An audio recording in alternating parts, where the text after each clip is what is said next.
Bem-vindos e bem-vindas ao nosso canal Teoria Social Latino-Americana. Eu sou Rafael Seabra e hoje eu vou fazer aqui uma discussão sobre o Ariel do José Henrique Rodó. Antes de seguir o vídeo, eu queria aqui deixar um agradecimento à FAPDF pelo apoio na edição e na filmagem desse material, nessa gravação, sem o qual eu não teria conseguido melhorar e ampliar essa difusão de ciência e tecnologia, mais precisamente nas ciências sociais. Então vamos seguir agora para essa discussão sobre o Ariel do José Henrique Rodó, depois da vinheta.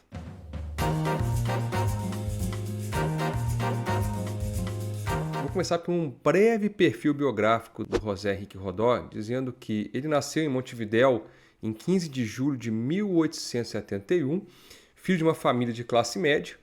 O pai dele acabou falecendo prematuramente, o que obrigou o Rodó a abandonar os estudos secundários e levou a família a um certo empobrecimento e teve que trabalhar como secretário de um escrivão, e isso teve uma consequência que os estudos dele não foram completos e um autodidatismo. Então, nessa condição de autodidata, ele conseguiu fazer com que essa formação humanista se desenvolvesse. E algo que é muito curioso é que havia a biblioteca do pai dele, em que ele gostava de permanecer, estudar e ler e acompanhar, inclusive, o pai nesse processo. O Rodó inicialmente tentou a vida como bancário, mas à medida que ele ia conquistando certo mérito intelectual, certo reconhecimento, ele começou a abandonar essa atividade e se dedicar à vida literária e à vida política. Ele chegou a ser catedrático de literatura em 1889 e também ele foi diretor interino da Biblioteca Nacional. Ele ocupou por 2 meses e depois, ao final, ele foi nomeado membro do Conselho de Diretor Honorário da Biblioteca. Bom, no âmbito jornalístico e literário, merece destaque a fundação em 1894 da Revista Nacional de Literatura e Ciências Sociais, onde ele vai desenvolver um trabalho crítico, literário e ensaístico. Ele também teve colaborações com o jornal El Orden e também na condição de redator no El Diario del Plata e em El Telégrafo. E o seu último trabalho foi como correspondente literário na Europa, na revista argentina Caras e Caretas, e nesse exercício jornalístico, correspondente literário, ele acabou falecendo em Palermo em 3 de abril de 1917. Então foi uma vida bastante curta, mas muito intensa do ponto de vista de uma produção intelectual. Essa atividade intelectual, literária e até mesmo sociológica, ela foi compartilhada com a atuação política. Ele foi deputado 3 vezes, em 1902, 1908 e 1911, todas as vezes pelo Partido Colorado, que naquele contexto era liderado pelo José Batlle y Ordóñez, que refundava a República Uruguaia depois de uma série de golpes de Estado,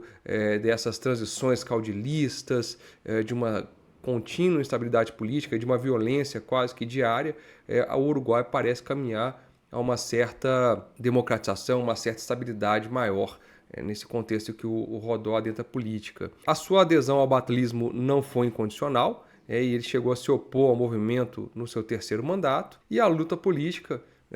lhe gerou alguns dissabores e amargores que ele nunca superou, inclusive parte da saída dele do Uruguai corresponde a isso. Houve uma guerra civil no Uruguai no início do século XX, e esse desalento, essas dificuldades fez com que ele realmente desejasse sair do Uruguai um tempo para poder se afastar dessa conjuntura um tanto negativa. A gente sabe muito pouco da vida privada do Rodó, e o que a gente sabe é que havia uma certa timidez. O Rodó se identifica com a obra, é claro que é uma forma de entender um pouco melhor o autor, é saber o contexto onde se formou, com quem se relacionou, que tipo de discussão, que contexto social estava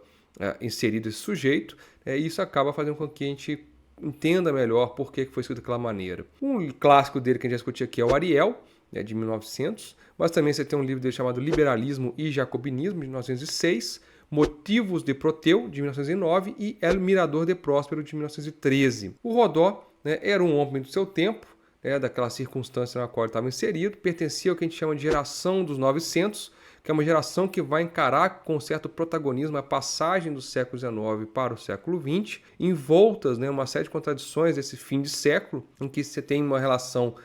do nascente modernismo e também do americanismo, do American Way of Life florescendo, que vai fazer com que haja uma atitude filosófica não só de resgatar o que havia, né, de uma herança própria nossa, mas também de superar o próprio positivismo que foi hegemônico durante aí pelo menos 40, 50 anos aqui na nossa América. Essa geração dos 900 ela foi protagonista do movimento modernista hispano-americano e ela vai, né, acabar coincidindo com a construção de uma nova consciência continental estreitamente, né, unida ao que acontecia na Espanha. Essa geração de 900 ela é, de certa forma, não só resultado da virada do século, mas também, né, do fim do colonialismo espanhol aqui na América e, ao mesmo tempo, do expansionismo do imperialismo estadunidense no Caribe e na América Central, porque isso vai demandar um retorno, claro, né, à própria identidade, ou seja, saber quem somos de fato.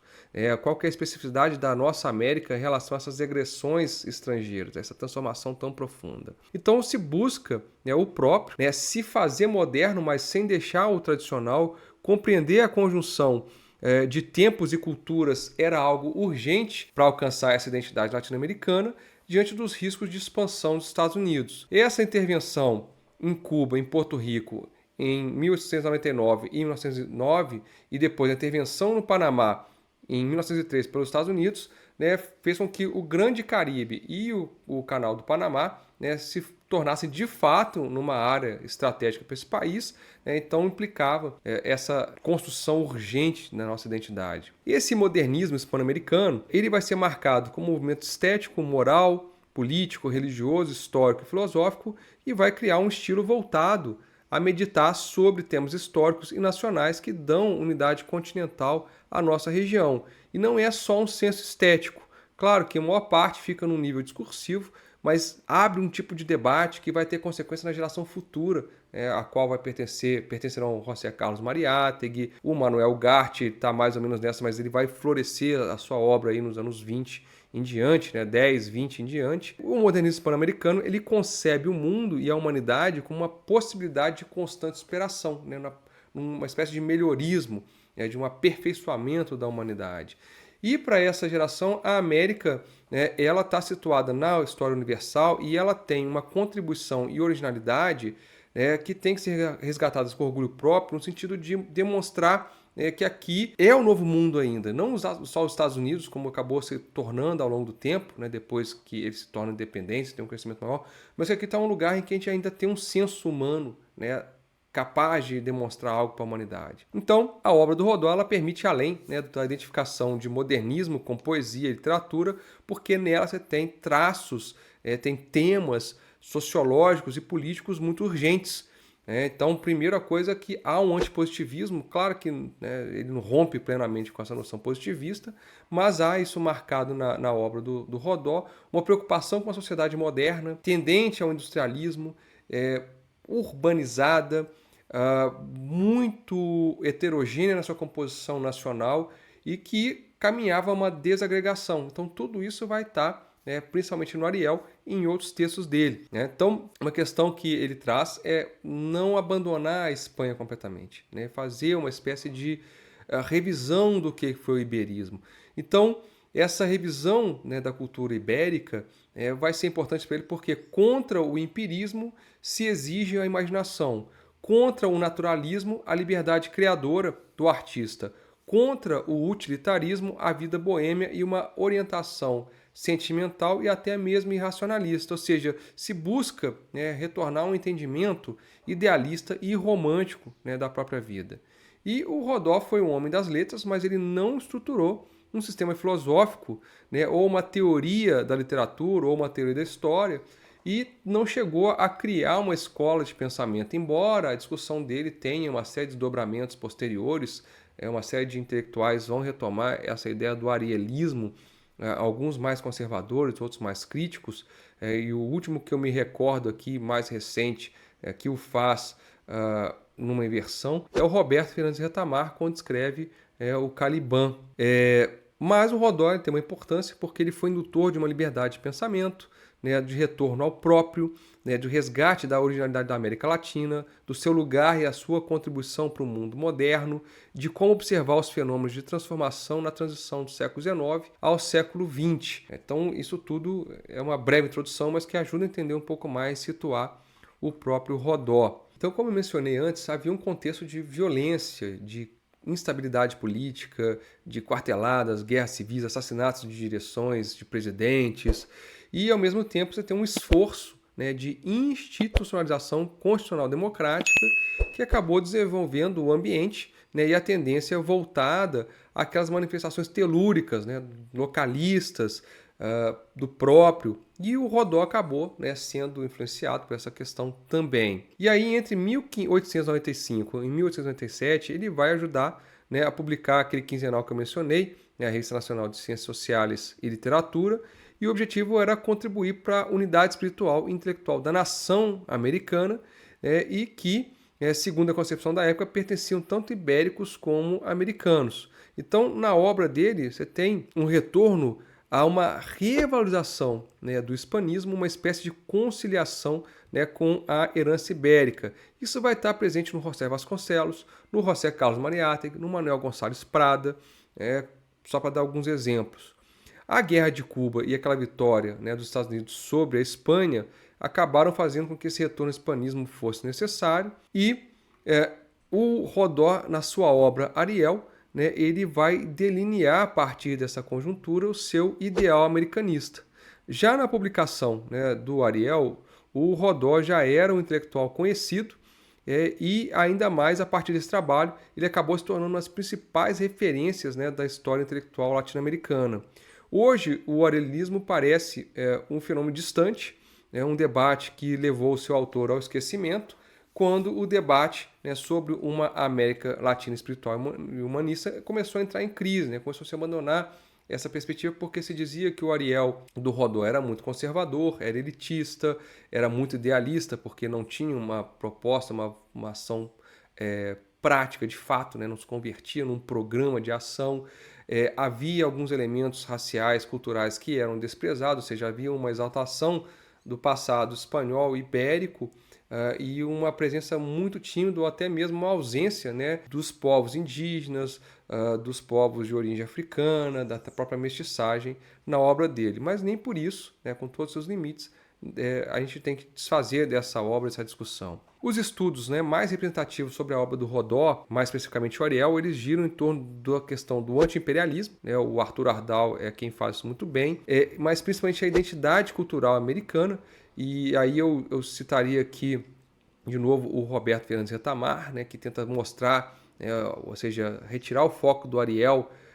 como esse senso de uma sabedoria, de uma iluminação, mostrar que Caliban, essa massa, o povo, na verdade, é quem faz essa ideia de América por ser um povo de três matrizes, que tenta construir a sua própria emancipação, que o próprio ideal americanista é muito mais popular do que na classe dominante. Só para ficar alguns exemplos, além de outros, né, que mencionam a natureza dele de uma concepção de uma ciência política, de compreender uma sociedade de massas em pleno surgimento, antecipando os fenômenos do que viria depois a ser, né, aquelas sociedades nacional populares ou populistas, e também análise sobre um americanismo muito enraizado, que agora eu não me lembro o nome da autora, mas está nesse livro aqui,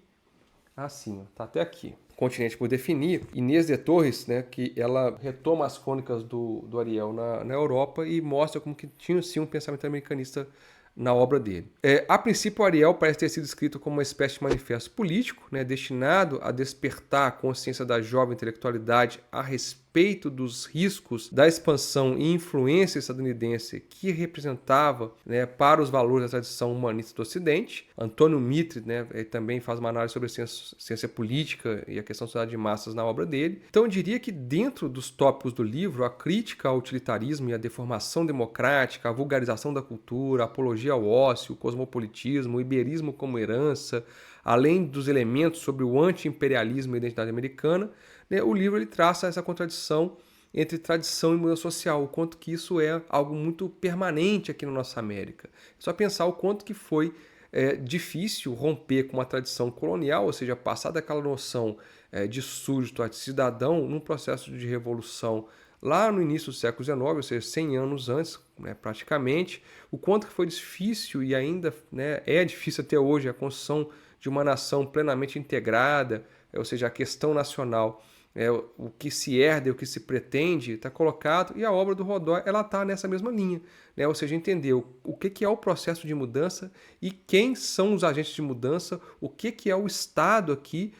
como que a sociedade está mais ou menos dividida e o que se pretende com isso. Embora a análise do capitalismo na obra dele seja muito frágil, né, ou quase que ausente, no máximo uma crítica ao utilitarismo, a um consumismo desenfreado, a um mimetismo cultural a partir desse consumo em relação aos Estados Unidos. Então a obra do Rodó ela não se presta a repetir o pensamento europeu na moda, né, em moda, mas ele parte das circunstâncias próprias da América e do Rio da Prata, né, que acaba demonstrando uma certa originalidade. Existem algumas críticas, né? O Charles Halo fez uma crítica ao Rodó, eu ainda não fui atrás, mas que o Paul Groussac, que era um francês que vivia na Argentina, escreveu uma obra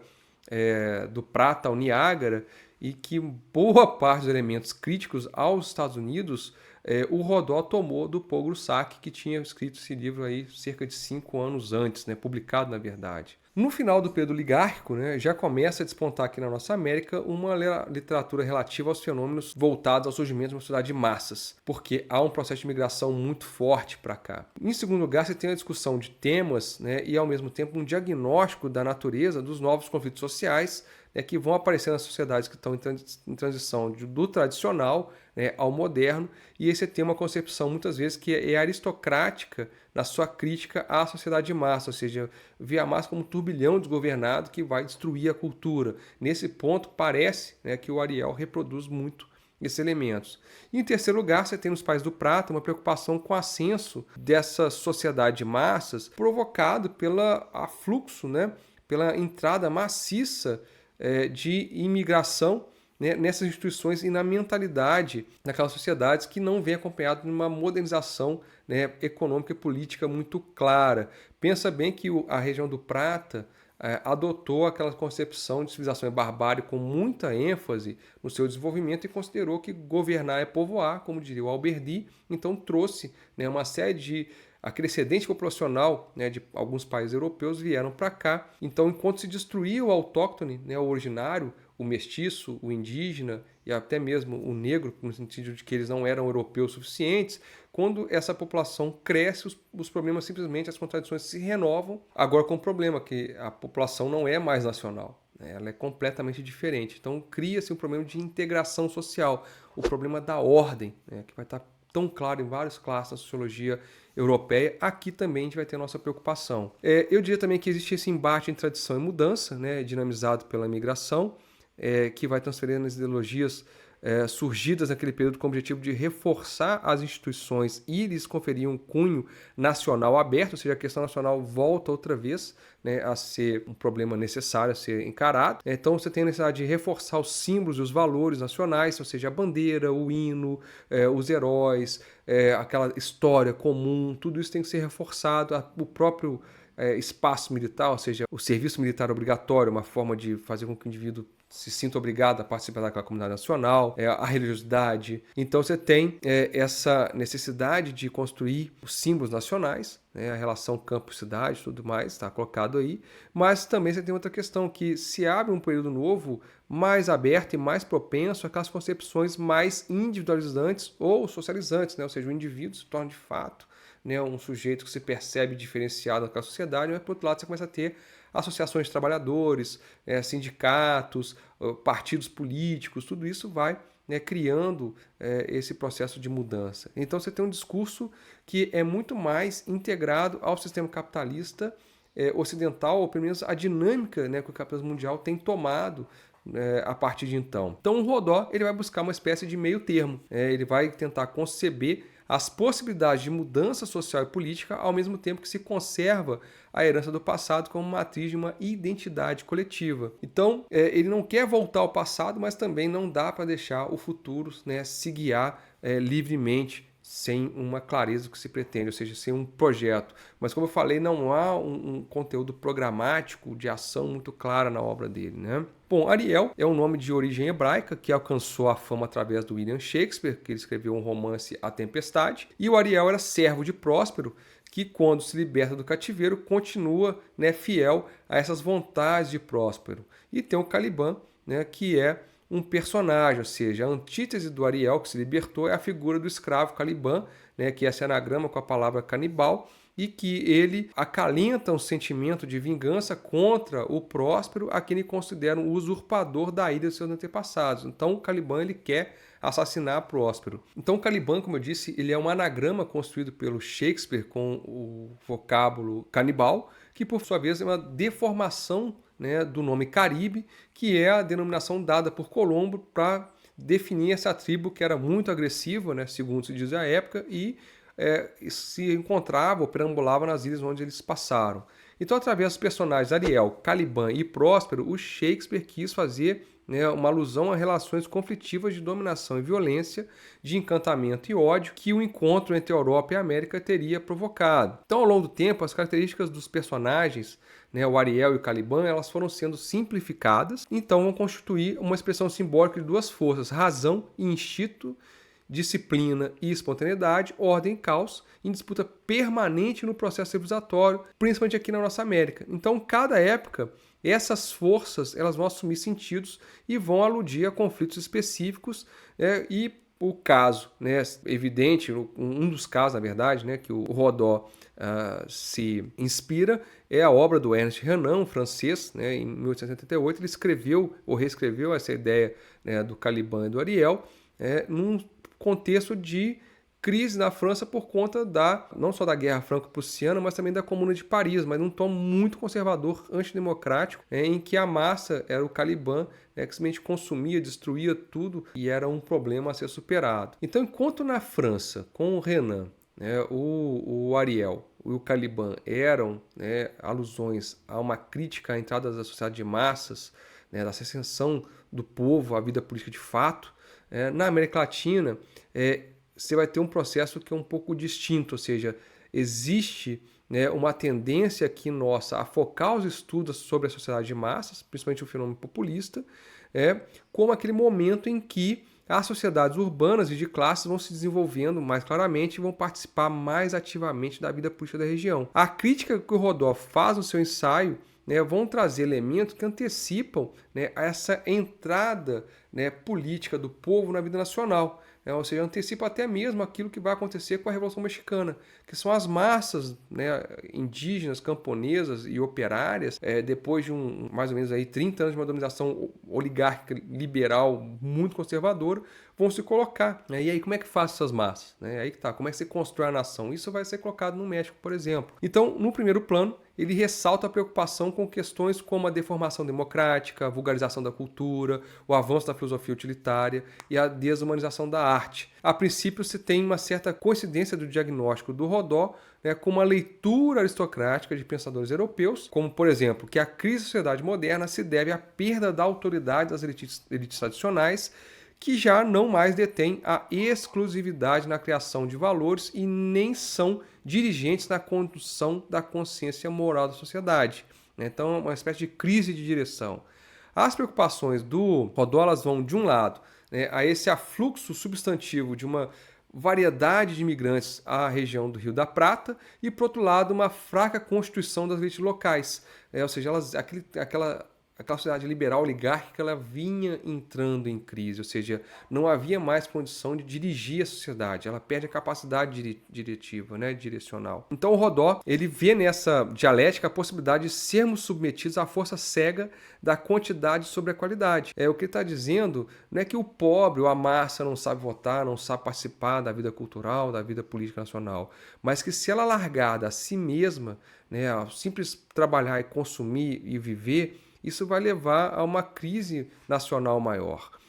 Então acaba criando um desequilíbrio na sociedade. Então o fenômeno da migração, dessa expulsão desse excedente populacional europeu para a América do Sul, ele não é nada desprezível. Só para a gente ter uma ideia, em 1900, de cada 100 habitantes da Argentina, 47 eram estrangeiros. E em Buenos Aires, no mesmo período, de cada 10 habitantes, 5 tinham nascido no país. Então o Uruguai recebeu um fluxo menor, mas o impacto foi proporcionalmente similar àquele que aconteceu na Argentina. Então, entre 1850 e 1900, a população uruguaia ela se multiplicou por 4 e a de Montevidéu por 4,5, ou seja, é um crescimento muito significativo por um período muito curto. Então, o que a gente tem é um resultado de um processo de modernização, de urbanização, movido não pela dinâmica capitalista e política, mas pelo processo de imigração que fez com que as contradições entre a mentalidade crioula e a mentalidade imigrante entrassem em conflito aberto. E não é causal, né, que justamente nesse mesmo período, né, os fins do século XIX e início do século XX, que o nacionalismo oligárquico, ameaçado pela onda, né, migratória, ele vai buscar criar mecanismos de integração e de controle social a partir da difusão dos seus próprios valores. Então a história desde a independência, como eu falei no começo do nosso vídeo aqui, é aquele momento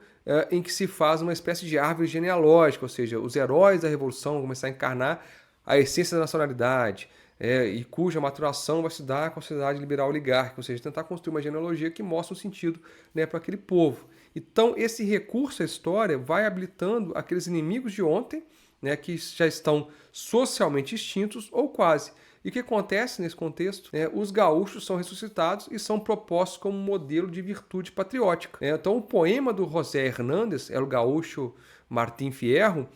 ele vai ser fundamental para criar essa noção da argentinidade e, de certa forma, até do Rio da Prata como um todo. Então, ao mesmo tempo, e no espaço vão sendo recriadas, ou criadas outras concepções de mundo que vão dando sentido distinto e vão tentar projetar, o futuro. Essa que é a questão que o Rodó está enfrentando e está discutindo no texto dele. Então, no Ariel, o Rodó inverte a tese do Sarmiento e do Alberdi, porque até então, aquela fórmula de governar é povoar, para o Rodó, a presença dessa massa anômica e disponível em Buenos Aires e Montevidéu ameaçava o quê? Barbarizar a sociedade em seu conjunto. Então o urbano se torna o bárbaro agora, não é mais o campo, é o urbano com essa massa de trabalhadores dispostas com um idioma diferente, com às vezes uma religião diferente, com valores diferentes e com símbolos diferentes que caem aqui. E aí que está o problema, na concepção do Rodó. Então, para ele, era necessário conservar essa alta cultura, e ele coloca com força essa alta cultura como uma espécie de tradição, que guarda aqueles valores fundamentais da sociedade uruguaia e mesmo argentina. A sua posição ela não é muito conservadora, ela é mediana porque ele está tentando o quê? Mediar e fazer com que haja um equilíbrio entre as duas partes. Então ele vai reconhecer que, de um lado, essa população urbana numerosa e densa pode vir a ser a fonte de formação de novos dirigentes nas sociedades modernas. É o que o Darcy Ribeiro depois vai dizer,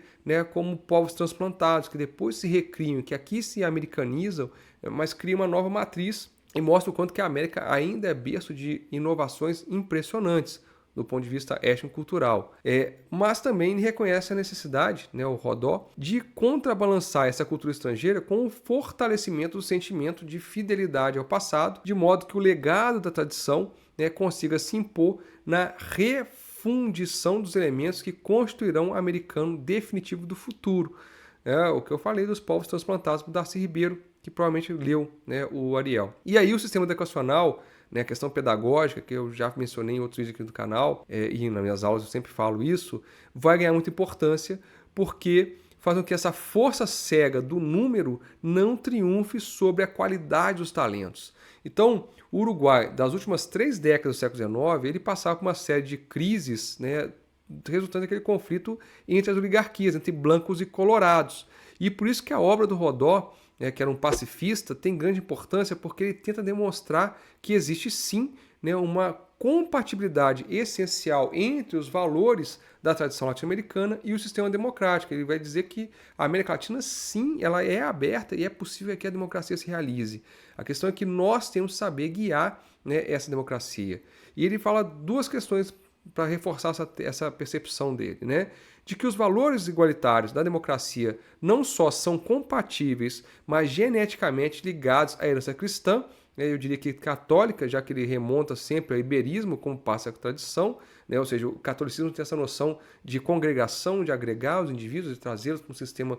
de uma igualdade, para aqueles convertidos, é claro. E, em segundo lugar, que a democracia é um valor consubstancial à existência republicana dos países da região, ou seja, nós reforçamos a noção de republicanismo com as nossas independências e uma tradição que a gente herda, que é dessa noção de congregação do cristianismo, do catolicismo, vem para cá, ou seja, é possível sim, a partir desses dois elementos que parecem contraditórios, criar, né, uma tradição democrática aqui na nossa América. Então, isso quer dizer que qualquer doutrina que pretenda negar a democracia vai acabar rejeitando, segundo Rodó, dois fundamentos responsáveis pela origem histórica dos povos americanos. Então, feita a crítica, né, aquele racionalismo mais conservador da oligarquia, porque o Rodó faz críticas ao Ernest Renan e a outros, a próprio Nietzsche, e, se eu não me engano, até o Gustavo Le Bon, né, ele volta a crítica dele ao utilitarismo estadunidense, porque as críticas à degeneração democrática, ao mesmo tempo, vão exprimir aquele espírito, né, aristocrático do Renan e do Nietzsche, mas o Rodó, ele questiona muito, né, até que ponto esses autores realmente estão preocupados com a democracia, com a integração de fato, mas também, né, o Rodó percebe, né, o risco de uma massa integrada, ou pelo menos simplesmente colocada na sociedade, como sujeitos que apenas produzem,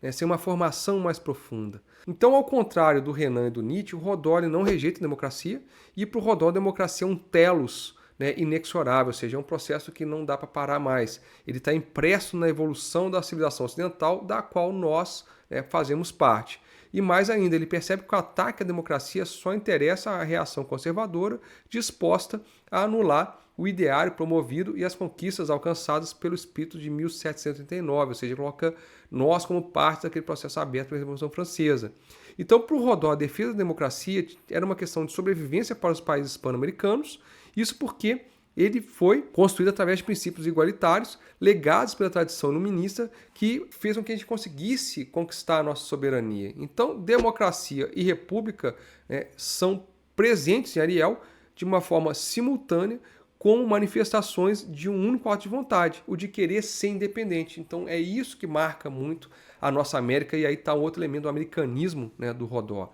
Então, se a gente quer ser soberano, é preciso então fortalecer e expandir o sistema democrático. Então, as observações do Rodó são dirigidas à oligarquia rioplatense, da imperiosidade de se conscientizar da necessidade de assimilar a massa de imigrantes estrangeiros, reformar o sistema político antes que a situação se torne incontrolável. Então, é necessário que o regime democrático, né, seja legitimado pelo voto popular, mas com um contrapeso de sinal contrário, hierárquico, onde o quê? Aqueles indivíduos que têm uma formação, né, aqueles indivíduos que têm um espírito superior, né, tivessem uma certa autoridade moral. Então não é um igualitarismo por baixo, é que cada indivíduo tenha condições de desenvolver as suas capacidades e a partir daí disputar espaço e tornar uma liderança e inclusive um próprio guia moral. Então, trazendo ao campo da política rioplatense, o Rodó então ele ataca, né, aqueles conservadores de origem cristã, que veem no princípio igualitário da democracia uma afronta à ordem mutável estabelecida por Deus, né, que não queria que todos fossem iguais, embora, né, essa concepção é contraditória ao próprio cristianismo, mas também as teorias racionárias de raiz evolucionista, que vão criticar o ideário cristão da igualdade, mas colocam o critério da força, né, e o menosprezo pelos deserdados e mais fracos como aquele que garante, né, a vida da sociedade, ou seja, o critério daquele que se diz superior. Então o risco era que os valores tradicionais viessem a fechar o sistema político aos setores mais marginalizados e menos integrados à população. Então, em síntese, o Rodó acreditava, né, que as ideologias de sua época, positivista ou reacionária ou ultramontana, perseguiam os mesmos objetivos: preservar a ordem estamental, não permitir o trânsito completo a essa modernidade. E o Rodó, né, considera que a ciência e a democracia elas têm que fazer sua parte. A ciência conciliando o princípio democrático com uma forte garantia social de seleção e a democracia revelando o valor único de cada ser na conservação e evolução da vida. E a crítica anti-utilitarista e ao materialismo estadunidense é um tema frequente em vários intelectuais latino-americanos da época, né? Só para citar aqui 3, José Martí, Manuel Ugarte e Eugênio Ossos, né? O Martí e o Ossos tem vídeo aqui no canal, recomendo que assista para entender um pouco mais. E os Estados Unidos representavam na obra, né, a síndrome da novidade, que até hoje a gente está nesse mesmo processo. Ou seja, eles são formados, né, pela confluência de massas imigrantes de distinta procedência, um povo caracterizado pelo desapego aos valores e tradições e que se vangloria da sua originalidade de não ter, né, nada a dever ao passado. Então esse povo transplantado, que são os Estados Unidos, era uma espécie de espelho, né, que aqui na região do Rio da Prata se deveria olhar. Só que o imperialismo é visto pelo Rodó como uma força cultural que tende a difundir esse American Way of Life, ou seja, como uma espécie de recomeço contínuo. A questão é que isso vai, né, desfazendo a nossa sociedade, porque nós não somos iguais aos Estados Unidos. Né? Aqui você tem uma tradição ibérica e uma construção um pouco não, né, muito diferente. Ou seja, a nossa América é definida pelo Rodó em termos culturais e ideológicos, e a outra América também. Né? Então, essa doutrina utilitária, ela desprovida de qualquer idealidade, qualquer projeto, ela enaltece o culto à transformação e ao engrandecimento material, que faz com que o povo perca, né, o seu sentido, a sua identidade. E, no caso nosso, é muito fácil ser dominado a partir daí. Então, se a tradição é ser, né, parte daquele sujeito americano,